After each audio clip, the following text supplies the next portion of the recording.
Assalamualaikum warahmatullahi wabarakatuh. Halo teman-teman, perkenalkan saya Elsa Aulia dari SMK 7 Bone kelas 10 Perhotelan. Jadi, pada video ini saya ingin menyampaikan materi IPAS bab 5 yaitu keruangan serta konektivitas antar waktu.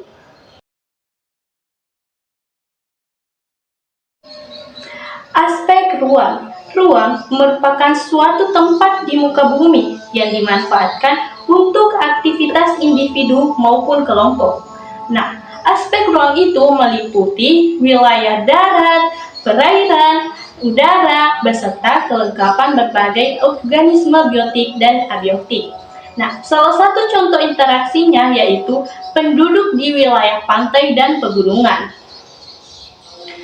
Penduduk wilayah pantai membutuhkan sayur mayur, sedangkan penduduk wilayah pegunungan membutuhkan ikan. Nah, kedua wilayah ini dapat melakukan interaksi melalui perdagangan untuk memenuhi kebutuhan masing-masing wilayah. A few moments later. Aspek waktu. Waktu merupakan semua rangkaian peristiwa yang terjadi ketika suatu proses berlangsung. Nah, dalam konteks ini, waktu dibagi menjadi 3. Yang pertama, waktu lampau, yaitu waktu yang berkaitan dengan kejadian masa lalu dan tidak dapat diulang kembali. Jadi, kegagalan di masa lalu dapat kita jadikan pelajaran agar tidak terulang di masa yang akan mendatang. Yang kedua, waktu sekarang, yaitu waktu saat kegiatan sedang berlangsung. Jadi, waktu sekarang harus dimanfaatkan dengan baik untuk meningkatkan produktivitas hidup seseorang. Contohnya, saat kalian belajar di kelas, sebaiknya gunakan waktu seefektif mungkin untuk belajar, bukan malah bermain-main. Yang ketiga, waktu yang akan datang, yaitu waktu yang belum dilalui. Jadi, segala bentuk kegiatan yang akan dilakukan pada masa yang mendatang perlu direncanakan agar berjalan dengan lancar. Contohnya, pemerintah daerah menyusun perencanaan tentang tata ruang wilayah untuk 5 tahun yang akan mendatang. Jadi, perbedaan karakteristik ruang antar wilayah ada 4. Yang pertama, kandungan unsur hara lapisan tanah. Unsur yang terkandung dalam lapisan tanah tiap wilayah memiliki karakteristik yang berbeda-beda. Contohnya, wilayah dataran rendah dengan padan rumput dan suhu yang hangat cocok untuk wilayah peternakan. Contohnya, yaitu peternakan kambing atau sapi. Yang kedua, kandungan mineral. Nah, struktur yang berbeda dapat mempengaruhi kandungan mineral di suatu wilayah.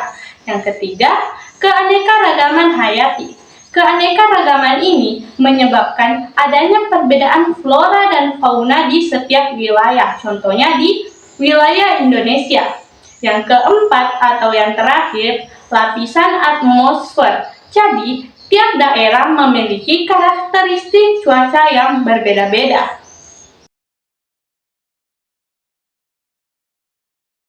Pengaruh interaksi keruangan terhadap tatanan hidup manusia ada 5. Yang pertama, perkembangan pusat perdagangan dan produksi lokal. Jadi, setiap wilayah memiliki komunitas unggulan yang khas dan dapat dikembangkan sebagai keunggulan. Nah, perkembangan dapat berupa pusat perdagangan dan pusat produksi lokal. Yang kedua, perkembangan sarana dan prasarana. Sarana dan prasarana mendorong terjadinya interaksi keruangan.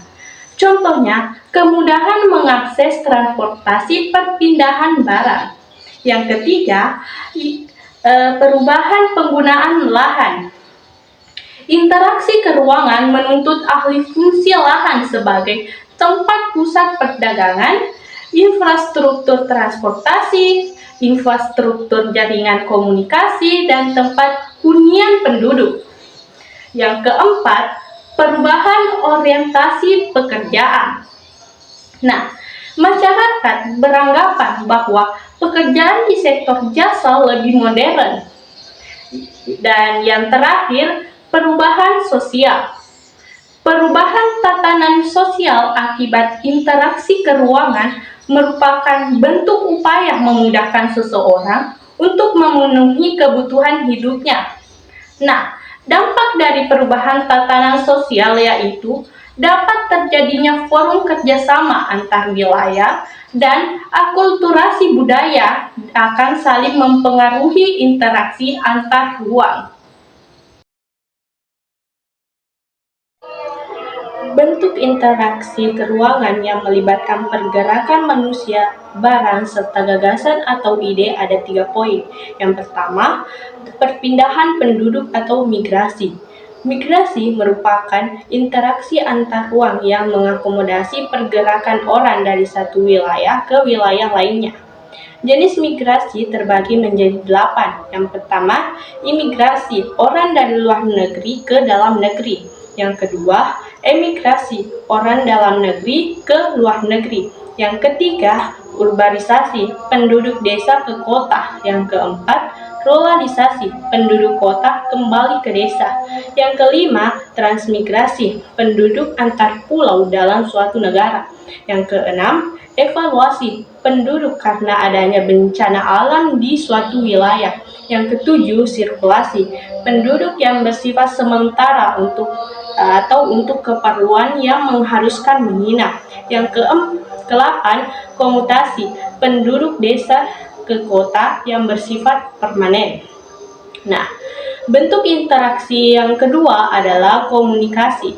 Komunikasi merupakan bentuk interaksi antar ruang yang melibatkan pertukaran ide atau gagasan secara langsung maupun tidak langsung. Contohnya itu seperti siaran televisi, streaming, website, dan marketplace.